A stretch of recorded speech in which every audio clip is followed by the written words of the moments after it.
It's that time again. Time to slow down, reflect, and become. This is Soul Becoming Sunday with MJ. Hi, I'm MJ, and welcome to Soul Becoming Sunday, the space where we pause, reflect, and reconnect with what really matters. You can join me here every Sunday at 12 p.m. Pacific Standard Time. If you like this kind of content, please like, subscribe, so you never miss an episode. Today's talk is called The Ego's Favorite Playground. Last week, we talked about the power of now, how peace only exists in the present moment. Today, we're taking that conversation one step deeper and exploring why the present is so powerful. Because the one thing that can't survive in the now is the ego.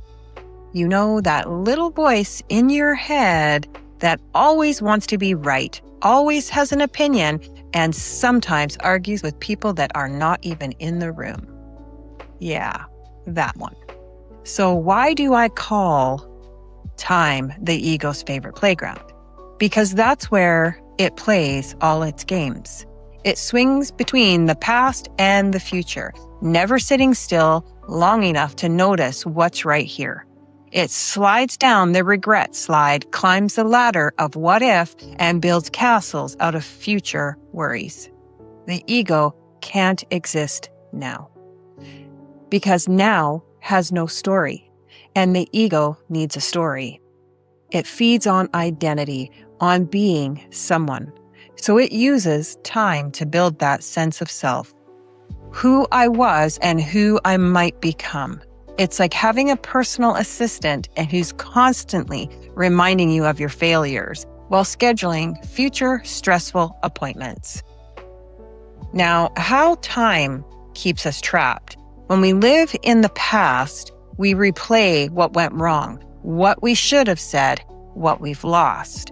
When we live in the future, we project, plan, and predict, thinking that we may be able to control what hasn't even happened yet. All through the noise, the soul just whispers, "Hey, you're missing the moment." Time keeps us trapped because it gives ego something to chew on. But once we become aware of that pattern, something powerful happens. We step outside of it. So how do we know that ego is actually running the show? Well, here is 6 ways to tell, and maybe you'll recognize a few. Number 1, you replay old conversations and suddenly win every argument 10 years later. You know those moments when you're washing dishes or driving and suddenly your mind starts replaying what you should have said? That's ego trying to edit history, needing to feel right or in control of the past. But the past is over. It's just an echo now. Let it rest. Number 2, you worry constantly about outcomes as if stressing hard enough will make things turn out even better. The ego lives in the future because it craves certainty. It believes that if it plans and worries enough, it can avoid pain. But peace isn't found in control. It's found in surrender. Number 3, you compare yourself to everyone, especially online, where everyone's living their very best filtered life. Comparison is the ego's measuring stick. It tells you you're behind, not enough, or too much, but there's no competition in authenticity. Your path is one of one. Nobody else has your soul's blueprint. Number 4, you need to be right. Even Google can't change your mind. The ego loves to be the smartest person in the room, even if that room is just in your mind. But being right often costs us peace. Sometimes choosing love over being right is the higher intelligence. Number 5, you over-identify with roles: parent, creator, leader, healer, teacher, forgetting that the real you isn't any of those things. Those are what you do, not who you are. The ego loves titles because they make it feel very important. But when the titles fade away, the true self remains steady, aware, and untouched. Number 6, you rush through everything. The ego's motto is, I'll relax when this is done. Spoiler, it's never done. The ego believes happiness lives in the next thing, the next task, the next goal, or the next milestone. But life isn't waiting somewhere else. It's happening here, right now. Slow down.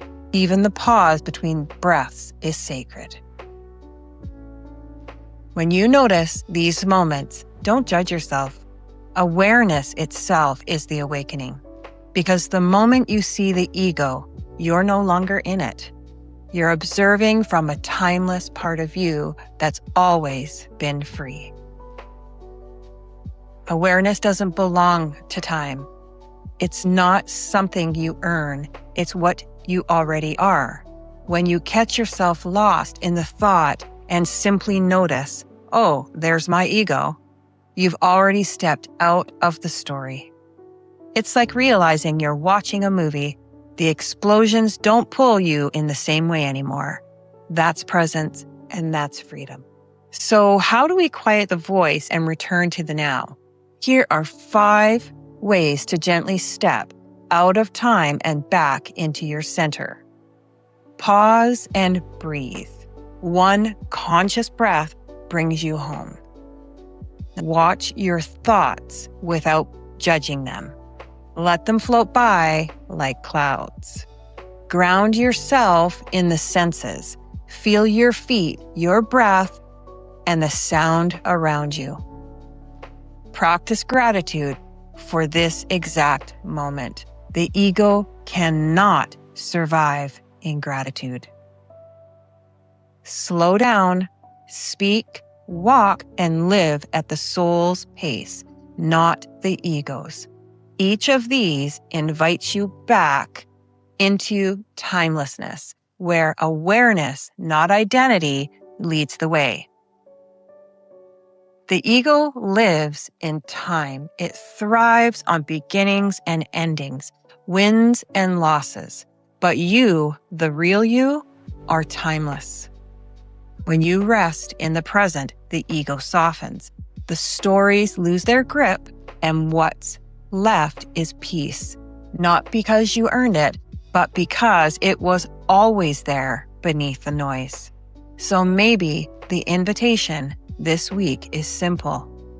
When you catch yourself drifting into past or future, just smile and say, there's my ego again. Then step off, take a breath, and come home. Because the ego lives in time, but your truth lives in eternity. Time is the ego's playground, but presence is your home. The more you rest there, the quieter the noise becomes. You don't have to fight ego. Just see it, smile at it, and choose to stay here instead.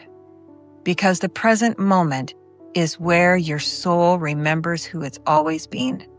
Thank you for joining me for this week's Soul Becoming Sunday. If this message resonated with you, I'd love for you to help share it. Like the episode, leave a comment, even just an emoji. It helps the light reach more people who need it. And if you haven't yet, subscribe so you don't miss next week's episode. And I will see you in the next one.